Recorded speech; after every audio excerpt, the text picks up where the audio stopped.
बहू, तुम्हारा पेट क्यों फूल रहा है? पेट कहाँ? नहीं तो। क्या भाभी, हमें साफ साफ दिखाई दे रहा है। ओ, शायद ज्यादा खाने की वजह से हुआ है। ठीक हो जाएगा, आप लोग चिंता मत कीजिए। लेकिन और 1 महीने बाद पेट थोड़ा और फूल गया। बिमला को शक हुआ, जिस औरत का पति सुहागरात से पहले ही मर गया हो, उसका पेट कैसे फूल सकता है? शादी के बाद से ही अनीता का बर्ताव कुछ ठीक नहीं है। शादी के 1 हफ्ते बाद एक दिन अनीता अपने कमरे में बैठकर एक पुतले को गोद में लेकर गाना गा रही थी। चंदा है तू, मेरा सूरज है तू, हाँ मेरी आँखों का तारा है तू। चंदा है तू, मेरा सूरज है तू। और कमरे के बाहर से अनीता की सास बिमला और ननद पूर्वा ये देख रही हैं। अरे, ये औरत पागल वागल हो गई है क्या? पता नहीं माँ, भैया को खोने के शौक में शायद दिमाग खराब हो गया है भाभी का। बिमला और पूर्वा अंदर चली गई और अनीता से कहा, बहू, ये क्या कर रही हो? एक पुतले को सुला रही हो? हाँ माँ, मैं तो हमेशा से एक बच्चा चाहती थी, लेकिन देखते ही देखते क्या से क्या हो गया, वो चले गए। अनीता की आंखें भर आई। 1 हफ्ता पहले ही उसकी शादी हुई थी। मंडप में शादी खत्म होने के बाद ही उसके पति रौनक के पास एक चिट्ठी आई। अरे, ये किसकी चिट्ठी है? पढ़ के देखता हूँ। रौनक आर्मी ऑफिसर था और वो चिट्ठी आर्मी की तरफ से ही आई हुई थी। बॉर्डर में जंग छिड़ गई है, मुझे अभी जाना होगा। ये सुनकर अनीता अपने आप को संभाल नहीं पाई। तो फिर हमारी सुहागरात का क्या होगा रौनक? जंग से लौटने के बाद हम सुहागरात मनाएंगे। तुमने मुझे प्रॉमिस किया था रौनक कि तुम मुझे एक बच्चा दोगे। मुझे बच्चे बहुत पसंद है। हमारा बच्चा होगा अनीता, बस थोड़ा इंतजार कर लो। जंग से लौटने के बाद मैं दिन रात तुम्हारे साथ बिताऊंगा। रौनक जंग लड़ने चला गया। अनीता ससुराल चली गई और रौनक के फोन का इंतजार करती रही। 2 दिन बीत गए लेकिन रौनक का कॉल नहीं आया।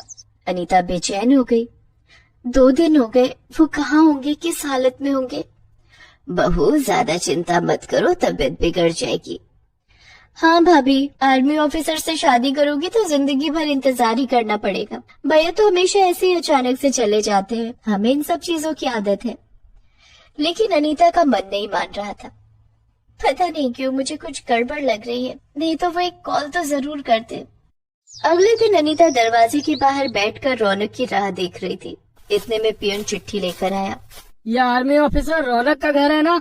हाँ, उन्होंने चिट्ठी भेजी है क्या? उन्होंने नहीं भेजा है, आर्मी की तरफ से चिट्ठी है, उनके घर वालों के लिए। पियून चिट्ठी देकर चला गया। अनीता ने चिट्ठी खोलकर पढ़ी और उसके हाथ से चिट्ठी गिर गई। वो रोने लगी। अरे, ये क्या हुआ? मैं विधवा हो गई। हे भगवान, ये क्या किया आपने, क्या किया?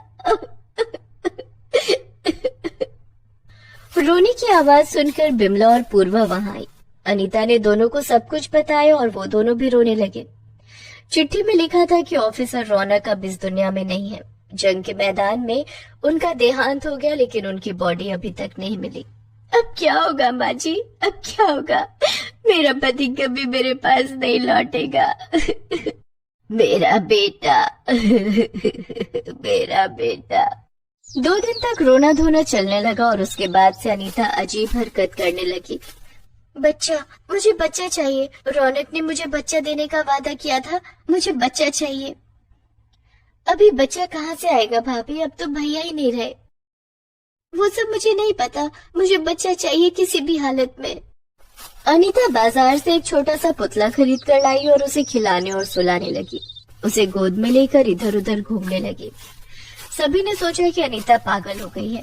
आसपास के लोग भी बातें करने लगे और ऐसे ही 2 महीने बीत गए और अचानक से एक दिन अनीता बीमार पड़ गई। उसे तेज बुखार आया और उसका सर चकराने लगा। उसे डॉक्टर के पास ले जाया गया।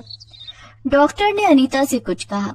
बिमला और पूर्वा को कुछ समझ नहीं आया, लेकिन अनीता बहुत खुश लग रही थी। इसीलिए बिमला ने पूछा, क्या बात है बहू, इतनी खुश क्यों हो, क्या हुआ? कुछ नहीं माँ जी, बस ऐसे, आप नहीं समझेंगी। उसके बाद से अनीता के हाव भाव बदले बदले से लगने लगे। वो बहुत ज्यादा खाना खाने लगी और उसे हमेशा खट्टा खाने का मन करने लगा। माँ, ये भाभी को हुआ क्या है? कुछ दिनों से कुछ अजीब सा लग रहा है। पता नहीं बेटी, शायद रौनक की मौत के शोक को अब तक भुला नहीं पाई है। बिमला ने ये कहकर उसे इग्नोर कर दिया, लेकिन 3 महीने बाद अनीता का पेट फूलने लगा। बहू, तुम्हारा पेट क्यों फूल रहा है? पेट कहाँ? नहीं तो।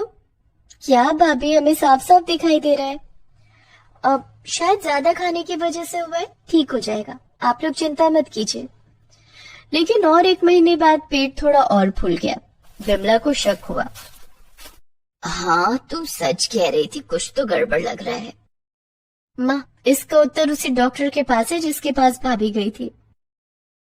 वो दोनों डॉक्टर के पास चले गए। डॉक्टर साहब, हमारी बहू को क्या हुआ है? क्यों, आपकी बहू ने आपको नहीं बताया क्या? वो प्रेग्नेंट है। ये सुनकर बिमला और पूर्वा के सर पर जैसे आसमान गिर पड़ा। क्या प्रेग्नेंट? लेकिन ये कैसे हो सकता है? वही तो, भाभी तो कुंवारी है। दोनों घर लौटे और अनीता को उल्टा सीधा सुनाने लगे। बच्चा पाने के लिए तो मुंह काला करके आई कल मुही। हाँ भाभी, ये